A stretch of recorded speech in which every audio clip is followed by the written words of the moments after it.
Participation of more than 10,500 athletes. USA 1,179 gold medals. Soviet Union 473 gold medals. Germany 342 gold medals. India 10 gold medals. Olympics. आज जो ये पूरा world Olympics को लेकर इतना ज़्यादा पैशनेटेड है, क्या आपको पता है ओलंपिक्स कहाँ, कब और कैसे स्टार्ट हुए? आखिर वो कौन शख्स था जिसने हजारों सालों से लापता ओलंपिक्स को फिर से एक नया जन्म दिया? यूएसए जो आज 2629 मेडल्स लेकर बैठा है, उसका दूर दूर तक भी ओलंपिक्स की स्थापना से कोई रिलेशन नहीं है। Let us find out the answers to these questions. Olympics की शुरुआत होती है 776 बीसी में ग्रीस के एक छोटे से शहर ओलंपिया से।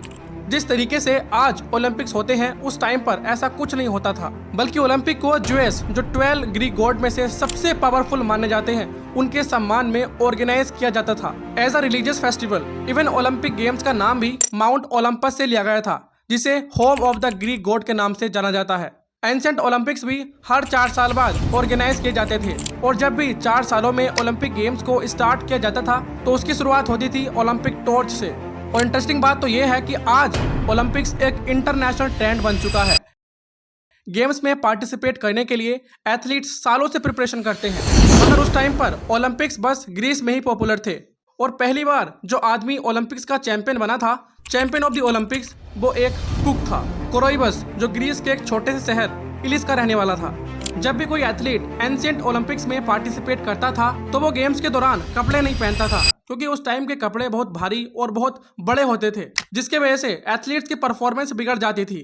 ये कपड़े एथलीट्स के पैरों में लग जाते थे, जिसकी वजह से एथलीट गिर जाते थे और अच्छे से परफॉर्मेंस नहीं दे पाते थे। इसलिए डिसाइड किया गया कि ओलंपिक गेम्स के दौरान कोई भी एथलीट कपड़ा नहीं पहनेगा इन एंशिएंट ओलंपिक्स। आज तो ओलंपिक्स 15 से 16 दिन तक चलते हैं, मगर जब ओलंपिक्स की शुरुआत हुई थी तो 4 साल में बस एक दिन ही ओलंपिक गेम्स को ऑर्गेनाइज किया जाता था। कई सालों तक यही ट्रेंड चला, मगर फिर इस ट्रेंड से लोग उबने लगे, क्योंकि 4 साल में ओलंपिक गेम्स बस एक बार होते थे, वो भी एक दिन में ही। तो ये काफी डिसअपॉइंटिंग चीज थी स्पेक्टेटर्स के लिए, इसलिए उनका जो इंटरेस्ट था वो कम होने लगा।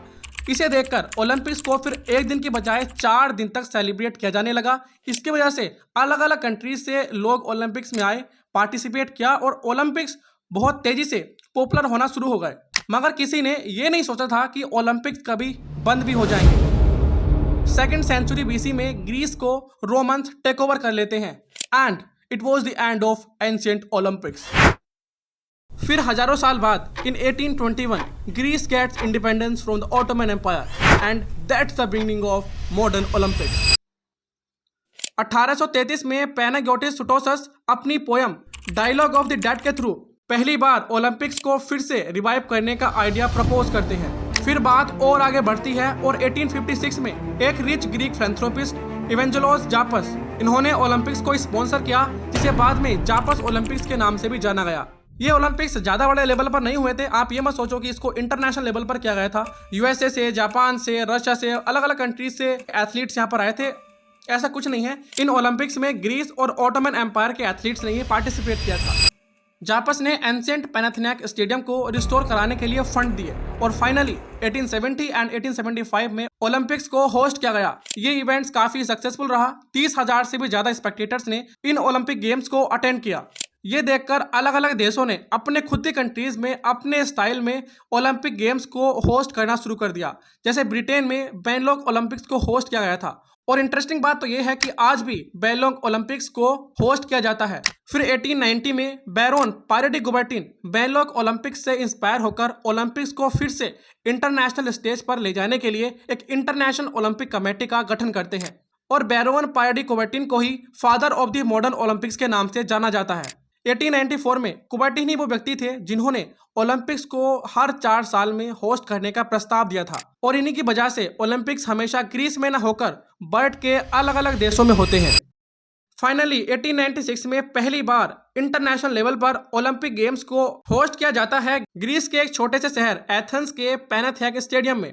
1896 के ओलंपिक्स में कुबर्टिन खुद को प्रेसिडेंट ना बनाकर ग्रीक राइटर डेमेट्रियस बेगालास को first president of the international Olympic committee बनाते हैं, क्योंकि ओलंपिक्स की शुरुआत ग्रीस से ही हुई थी। तब से अब तक ओलंपिक गेम्स को बस 3 बार कैंसिल किया गया है, मतलब 3 बार इन गेम्स को ऑर्गेनाइज नहीं किया गया, 1916 में, 1940 में और 1944 में, बिकॉज ऑफ वर्ल्ड वॉर। जब भी आप ओलंपिक्स के बारे में सुनते होंगे या पढ़ते होंगे या कहीं आपने इंटरनेट पर भी सर्च किया होगा, तो आपके सामने ये 5 रिंग जरूर आई होंगी जो अलग अलग कॉन्टिनेंट्स को दर्शाती हैं। 1913 में इन रिंग्स को ओलंपिक्स में इंट्रोड्यूस किया जाता है और आज ये रिंग्स ओलंपिक्स की पहचान बन गई हैं। 26 जुलाई सन 2024 से 11 अगस्त सन 2024 तक पेरिस ओलंपिक चल रहे हैं, जिसमें इंडिया के 117 एथलीट्स ने पार्टिसिपेट किया है। अब तक इंडिया में एक भी बार ओलंपिक्स नहीं हुए हैं। ये एक्सपेक्टेड है कि इंडिया 2036 में ओलंपिक गेम्स को होस्ट करे। क्या बांग्लादेश की prime minister Sheikh Hasina dictator है? अगर आपने ये वीडियो नहीं देखा है तो आप यहाँ पर क्लिक करके ये वीडियो देख सकते हैं। आपको ये वीडियो कैसा लगा कमेंट में जरूर बताइएगा। जय हिंद।